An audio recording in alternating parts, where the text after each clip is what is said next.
I'm not sleeping with you until you apologize to him, my girlfriend said when we got home after I caught her best friend kissing her at a party and threw him out by his collar. I said okay.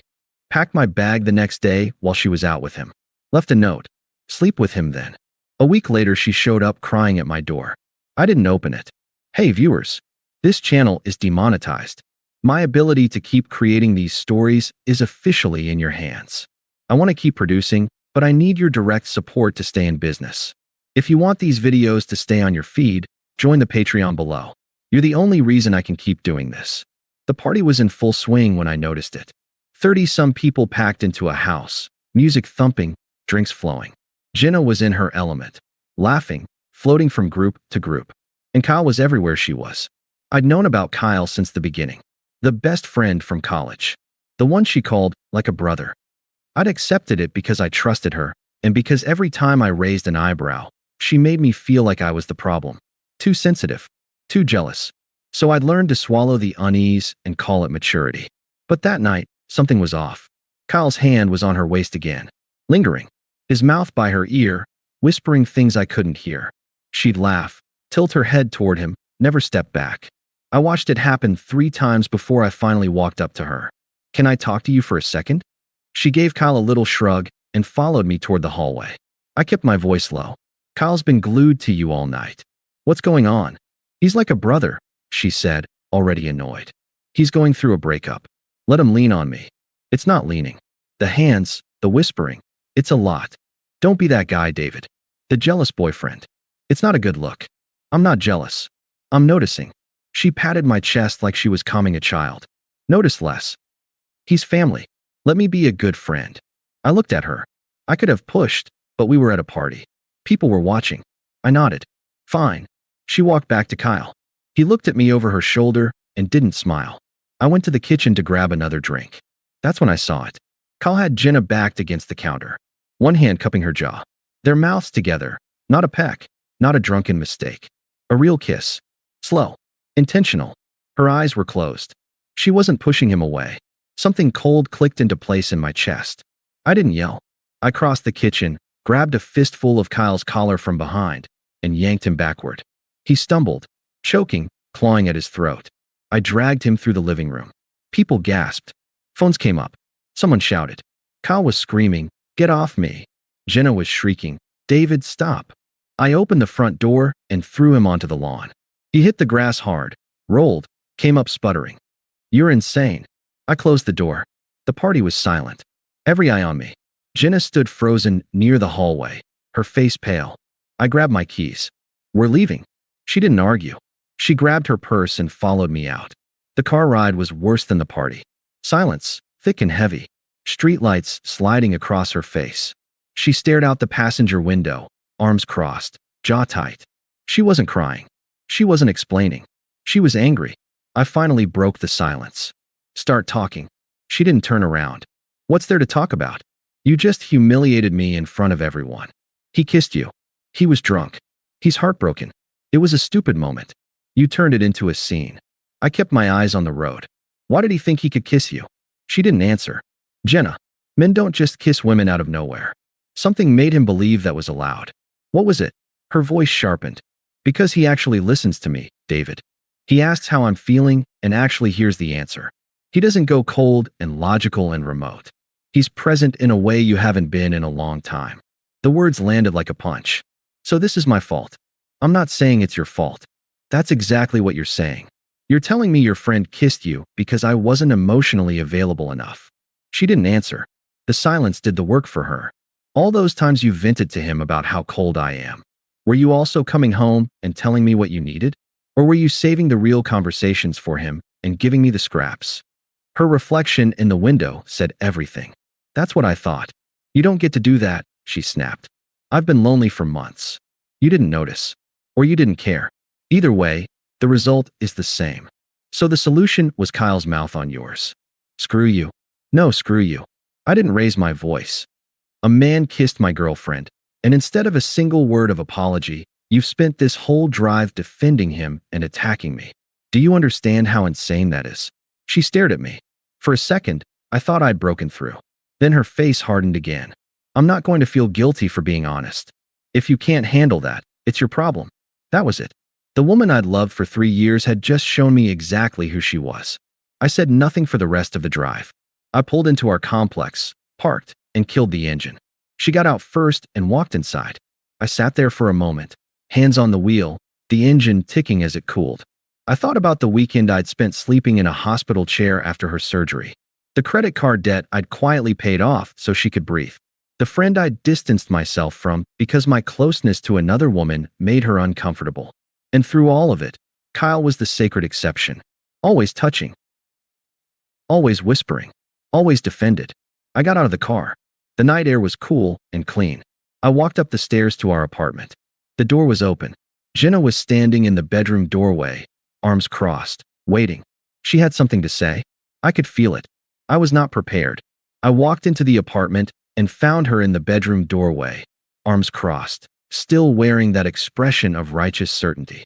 She'd kicked off her heels. The dim lamp light caught the sharp edges of her face. "I've been thinking," she said. "Have you? I'm not sleeping with you until you apologize to Kyle." I laughed. A short, disbelieving sound. I actually thought she was joking. After everything, the kiss, the car ride, the silence where an apology should have been, she had to be making some dark, absurd joke. She wasn't. "You assaulted him, David. You grabbed him by the collar and dragged him across a room full of people. He's humiliated. You owe him an apology." "He kissed my girlfriend. I removed him from the room. That's not assault. That's consequence. You put your hands on someone. You don't get to do that just because your ego is bruised. So here's how it's going to work. No sex. No intimacy. Nothing. Until you apologize to him. Maybe some distance will help you reflect." I stared at her. I searched her face for some flicker of the woman I'd loved, some crack in the armor where empathy might leak through. Nothing. Just cold certainty. 3 years. The weekend I'd spent sleeping in a hospital chair after her appendectomy, eating vending machine crackers because I wouldn't leave the floor. The $5,000 in credit card debt I'd quietly paid off so she could stop losing sleep over the interest. The female friend I'd slowly distanced myself from because Jenna said their closeness made her uncomfortable. And through all of it, Kyle was the sacred exception. Always touching. Always whispering. Always defended. I thought about all of it. And then I let it go. "Okay," I said. She blinked. "Okay, what?" "Okay. I understand your position." Her posture softened, just slightly. She thought she'd won. I could see the satisfaction flickering behind her eyes. "Good. I'm glad you're being reasonable. Kyle and I are getting coffee tomorrow morning. He's really struggling after tonight. I'll let him know you're willing to have a conversation." Coffee. The morning after he kissed her, while punishing me for reacting to it.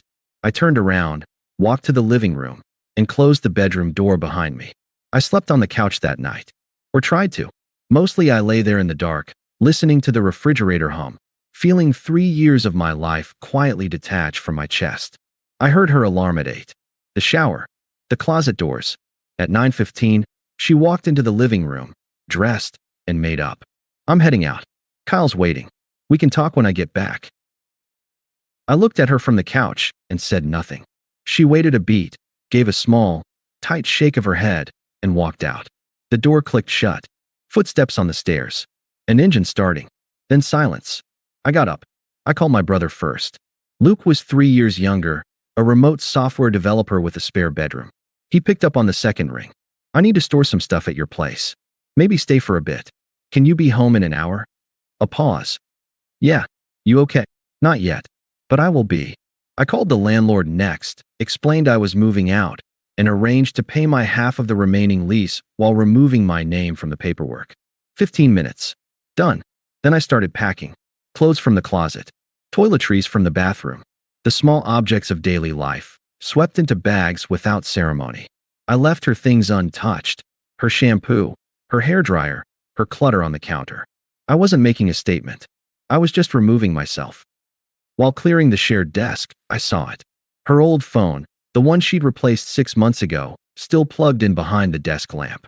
I'd forgotten it existed. The screen lit up as I picked it up, a message preview from Kyle. "Are you okay? Last night was insane. I can't stop thinking about." I knew her passcode. She'd given it to me years ago. I typed in the 4 digits. The thread with Kyle was at the top. I scrolled up. Months of messages. Late night conversations that started after I'd gone to bed. Private jokes. Selfies at midnight. Her venting about our relationship. He's so emotionally closed off. You're the only one who actually listens to me. If he could just be more like you. And Kyle's responses, sliding into the cracks. You deserve someone who actually sees you. His loss. If you were mine, you'd never have to beg for attention. Then the line that stopped my breath. Hers. You're the only man who understands me. I set the phone down. My hands were steady. I didn't take screenshots. I didn't need ammunition because I wasn't going to war. I just needed clarity, and I had it. I finished packing. 2 hours. The apartment looked strange, half empty, my side of the closet bare, my books gone from the shelf. 3 years reduced to a suitcase, 2 duffel bags, and a box. I walked to the kitchen and pulled the notepad off the fridge. Tore off a sheet. Found a pen. 3 words. Sleep with him then. I placed it on the counter, centered, impossible to miss. Then I picked up my bags, walked out, and closed the door behind me. I didn't lock it. She could have the apartment. She could have the lease. She could have the silence I left behind. I loaded my car in the late morning sun. A neighbor walking his dog gave me a nod. I nodded back. I got in, started the engine, and pulled out of the lot. At the first red light, I blocked her number. I blocked her on every app. I deactivated my social media accounts, quietly, without drama. The light turned green. I drove. Luke was waiting on his porch when I arrived. He took one look at my face and didn't ask questions. He just grabbed a duffel bag and carried it inside. No fight. No explosion. No tearful confrontation. Just a man, his brother, and the quiet, irreversible act of leaving. The first night on Luke's couch, I didn't sleep. I lay there in the dark, feet hanging off the armrest, listening to the refrigerator hum and my brother's distant snoring. The window faded from black to charcoal to gray. I watched the whole thing happen. I wasn't replaying the kiss. I was replaying her voice in the bedroom. You owe him an apology. The calm certainty. The way she twisted everything. His betrayal, my reaction, until I was the villain and she was the judge. 3 years of trust, and I'd been sentenced without a trial. Other memories surfaced. The anniversary dinner where Kyle showed up uninvited and she insisted he join us, leaving me to pay the bill while they laughed at private jokes. The work conference I'd skipped because she was scared about a minor surgery, only to later read her telling Kyle I lacked ambition. I'd swallowed it all, every slight, every red flag, because I thought that's what a secure man did. I'd mistaken silence for strength. By morning, something had shifted. Not healing, clarity. I finally saw the pattern. Every time I'd raised a concern about Kyle, she'd called me jealous. Every time I'd asked for boundaries, she'd called me controlling. The gaslighting was so consistent I'd started to believe her. Luke came out around 8, poured me coffee without asking. He took one look at my face and said nothing. That was Luke. He knew presence mattered more than questions. By day 3, the fog lifted. I went for a run. I cooked dinner with my brother and laughed at something stupid on TV. I realized I hadn't thought about Jenna in hours. The silence I'd created wasn't punishment for her. It was medicine for me. 10 days after I left, Nate called. He was one of the good ones, a friend who'd been at the party, who'd seen the kiss with his own eyes. He didn't gossip, but he told me what he'd witnessed because he thought I should know. Jenna came home from coffee with Kyle and found my note. She was furious. Not heartbroken, furious. She called everyone, Nate included, raging about how I was psychotic and emotionally abusive. The kiss, when mentioned at all, was a misunderstanding and a drunk mistake. She doubled down on everything, and she spent every day with Kyle. Out of spite, out of need. She posted photos of them together, brunches, walks, movie nights, with captions like, "Grateful for the people who show up." Nate said it was transparent. She was trying to make me jealous. Within days, Kyle's mask slipped. The chase was over. He became possessive, entitled. He told people they were basically together without ever actually discussing it with her. The charming listener vanished, replaced by a man who'd wanted to win, not to love. She slept with him, Nate said. For days after you left. I let the words sit. For days. I was on Luke's couch, piecing myself back together, and she'd already taken him into our bed. You okay? Nate asked. I checked my internal weather. Clear skies. I'm fine. The story didn't end there. Within 2 weeks, Kyle lost interest. He started seeing someone younger, newer. When Jenna confronted him, he hit her with a line Nate swore was verbatim. I never asked you to leave your boyfriend. You did that yourself. Clean. Cruel. Efficient. The friend group splintered. Some stuck by her out of loyalty, but the ones who mattered, the ones who'd seen what I'd seen, peeled away. Nate told a few people the truth. The kiss, her stillness, the way she didn't push him away. Then the old phone messages entered the conversation through another friend. The emotional affair had been running for months. The kiss was just the visible tip. Within a month, Jenna had lost the boyfriend who'd loved her, the best friend who'd pretended to, and half her social circle. She couldn't afford the apartment alone. I heard she moved back in with her parents at 29 to figure things out. Kyle was already gone, chasing the next conquest. I absorbed all of this from Nate's call with a strange, quiet calm.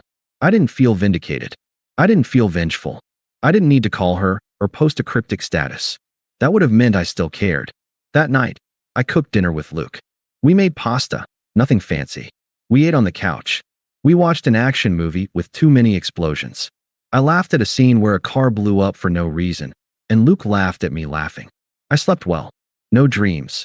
When I woke up, the sun was bright through the window. I made coffee. I drank it on the balcony. The city hummed below me, indifferent and alive. The chapter was closed. Not because she'd suffered enough. Because she'd stopped matching entirely. A week passed. Maybe 10 days. I'd settled into Luke's spare bedroom. Mattress on the floor, a thrift store lamp. My clothes hung in a closet that smelled like cedar. It wasn't much, but it was mine. Every object in that room belonged to me and carried no weight of someone else's judgment. I started cooking again. Stir-fries, omelets, pasta with whatever vegetables were on sale. Jenna had always controlled the kitchen, hovering over my shoulder with suggestions. I'd thought that was partnership. I now understood it was something else entirely. Luke and I fell into an easy rhythm. He worked from his room, emerged for coffee, left me alone. We ate dinner together most nights, talking about nothing important, sports, movies, a funny thing his coworker said. He never asked about Jenna. He could see I was rebuilding and gave me the space to do it. I started running every morning. For miles, sometimes 5. A route through a park near Luke's place, down a tree-lined path that opened onto a view of the river. I'd stop there, hands on my knees, breathing hard, watching the water move. It was the same river every day. It was never the same river twice. The calls began on day 2. Unknown numbers. I let them ring. Voicemails, clipped at first, businesslike. David, we need to talk about the lease.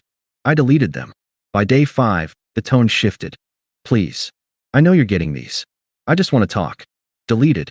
Emails to my work address, subject lines telling the story. I'm sorry. I made a mistake. Kyle isn't who I thought. I set up a filter that sent them straight to the trash. She tried mutual friends. Nate called twice. Jenna asked me to reach out. I told him he didn't need to pass along messages. He understood. A few others tried. Her friends, mostly. And I told them the same thing. I'm not discussing this. They stopped calling. By day 8, the silence had returned. I thought it was over. I thought she'd finally accepted what I had. That the door was closed, the chapter finished. I was wrong. It was a Thursday evening. Luke was out on a date. I was alone, making a stir-fry, the kitchen filled with the smell of garlic and ginger. A podcast played quietly from my phone. The window above the sink was open, letting in the cool night air. The knock came at 7:30. 3 sharp pounds, a pause, then 3 more. Urgent. Insistent. I turned off the stove, walked quietly to the door, looked through the peephole. Jenna. She looked terrible. Hair unwashed, pulled back in a messy ponytail. Her face was thin, eyes red-rimmed and puffy. She was wearing my old hoodie, the one I'd left behind. She'd wrapped it around herself like armor. She knocked again. Harder. David. I know you're in there. Your brother's car isn't in the lot, but the lights are on. I know you're home. I didn't move. I didn't speak. My hand rested on the wall, steady. Please. Her voice cracked. Please open the door. I just want to talk. 5 minutes. That's all I'm asking. Silence. The podcast still played in the kitchen, too quiet to hear from the door. I made a mistake. A huge, massive, unforgivable mistake. I know that. I'm not here to make excuses. I'm not here to blame you. I just want to say I'm sorry. Face to face. Please, David. Please. Through the peephole, I saw tears cutting tracks through her makeup. Her shoulders shook. She looked small, diminished, hollowed out. A version of herself stripped of all the confidence she'd worn like a crown. A month ago, that sight would have broken me. I would have opened the door, pulled her inside, absorbed her pain, and made it my responsibility. That was who I'd been. The caretaker. The steady one. The emotional sponge. That man was gone. Kyle isn't who I thought he was. The words spilled out faster now. He used me. He was just playing games. He never actually cared. He just wanted to win. Once you were gone, he didn't want me anymore. He's already seeing someone else. He told me he never asked me to leave you. Like I was nothing. I could believe it. I'd seen Kyle for exactly what he was from the beginning. I threw away 3 years. I threw away the best thing that ever happened to me. For a man who saw me as a prize. I can't sleep. I can't eat.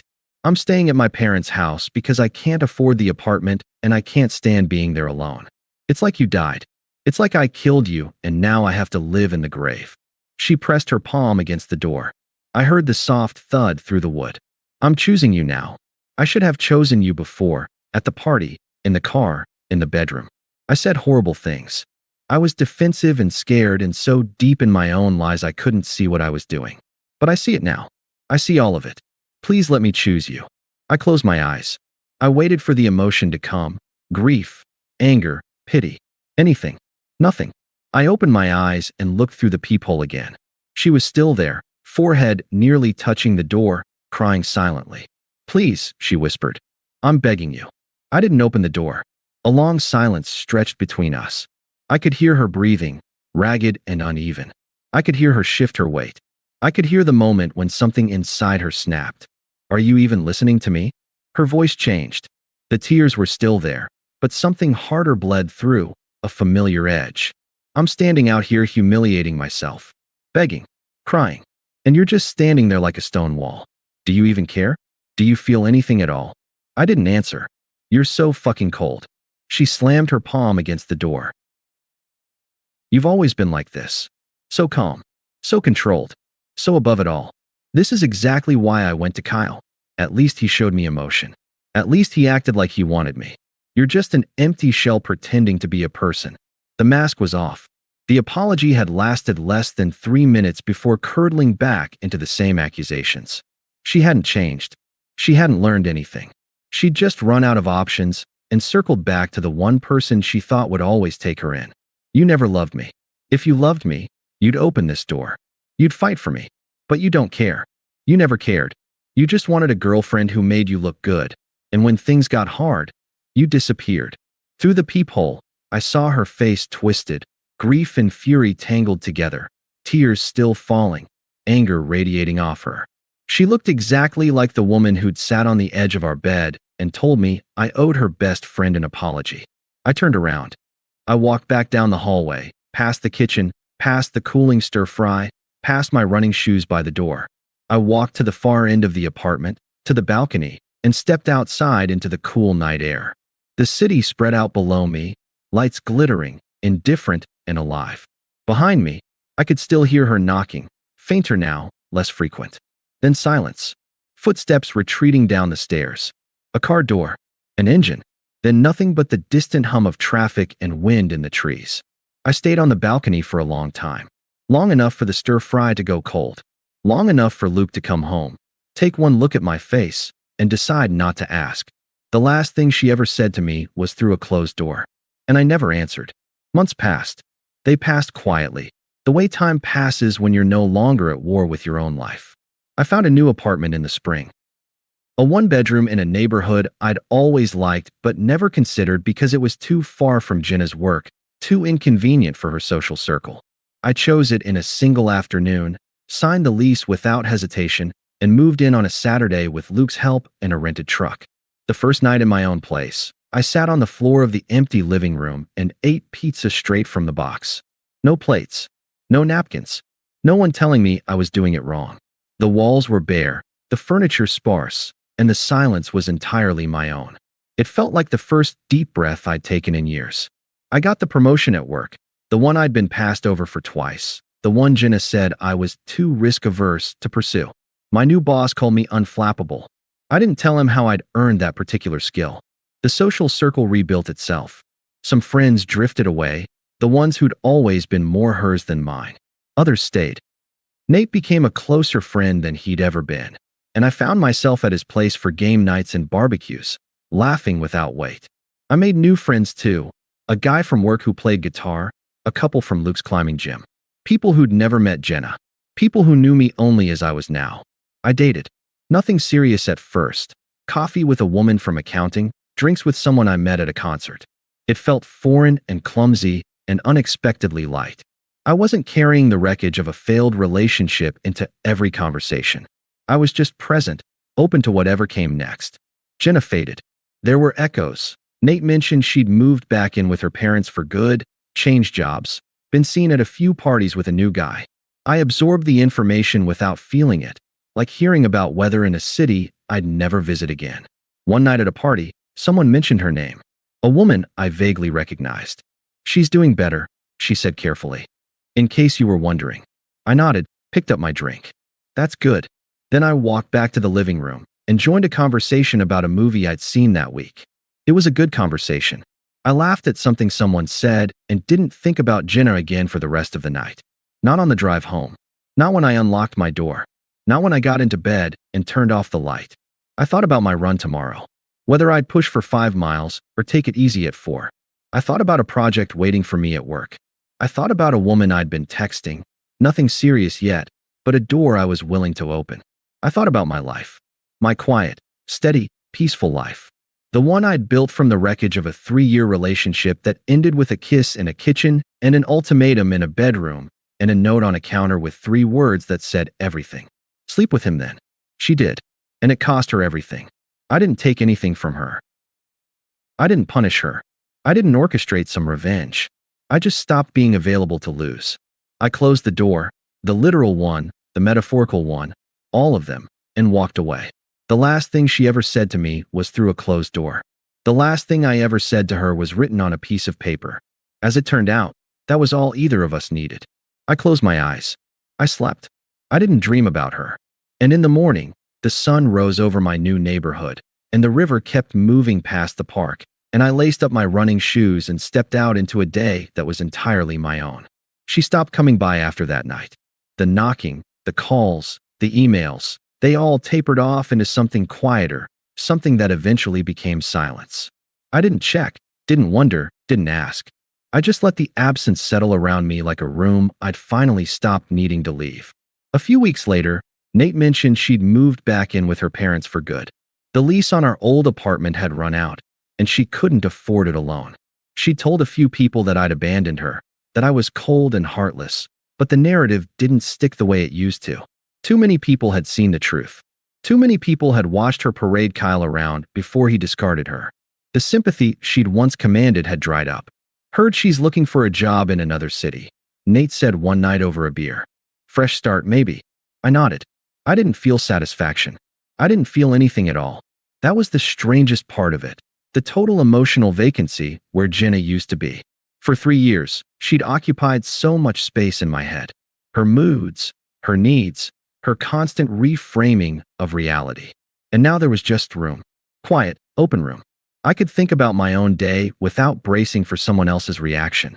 I could make plans without calculating how they'd be criticized. I could breathe without permission. Thanks for watching. Make sure to subscribe to the channel and hit the like button. If you enjoy these stories and would like to help support the channel, my Patreon is linked in the description. What do you think about this story? Let me know in the comments.